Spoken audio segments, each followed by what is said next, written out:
வணக்கம். ஜனவரி மாதம் ராசி பலன்கள்.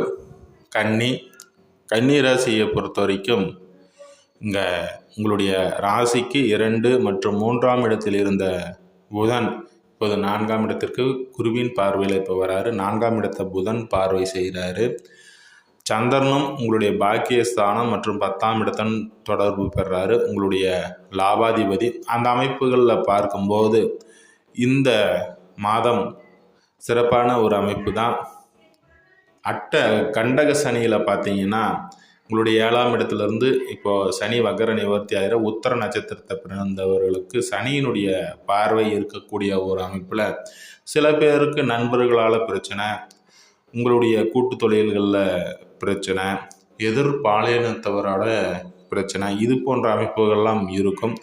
எதை செஞ்சாலும் நம்மளை குறை சொல்கிறாங்க, வேலையில் தகுந்த மாதிரி இல்லை, வேலை அழுத்தம் இருக்குது, வேலையில் ஏற்றத்தாழ்வுகள் பார்க்குறாங்க, நமக்கு சரியானபடியான வேலை இல்லை அப்படின்ற மாதிரியான ஒரு அமைப்புலாம் இப்போ கன்னிராசிக்காரர்களுக்கு இருக்குது. அதை சமாளிக்கக்கூடிய வகையில் உங்களுடைய ராசிக்கு அதிபதியான புதன் காலபுருஷனுக்கு 9ஆம் இடத்துலையும் உங்களுடைய ராசிக்கு 4ஆம் இடத்துலையும் போய் அமர்வுடன் தன்னுடைய நண்பர் 2ஆம் பாவாதிபதி பாக்கியாதிபதியான சுக்கிரன் இணைவு பெற்று அமரார். உடன் செவ்வாயும் சூரியனும் அங்கே இணைவு பெறக்கூடிய ஒரு அமைப்பில் அனைத்தும் உங்களுக்கு சாதகமான ஒரு முறையில் வரும்.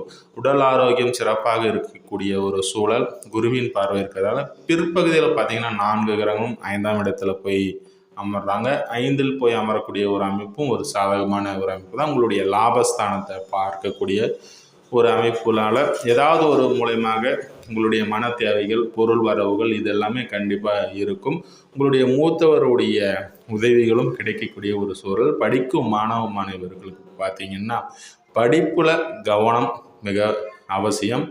ஏன்னா இங்கே செவ்வாய் சூரியன் போன்ற கிரகங்கள் அமையக்கூடிய ஒரு சூழலை உங்களுடைய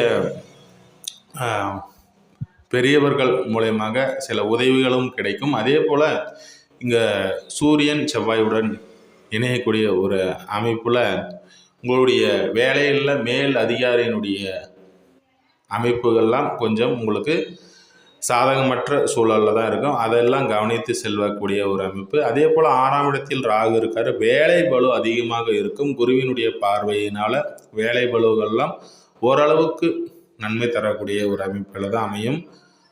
பொதுவாக உங்களுடைய பலனில் கேது அமைந்திருக்கிற நாட்களினுடைய இறுதி ஒரு சாதகமான ஒரு அமைப்பாக அமையும்.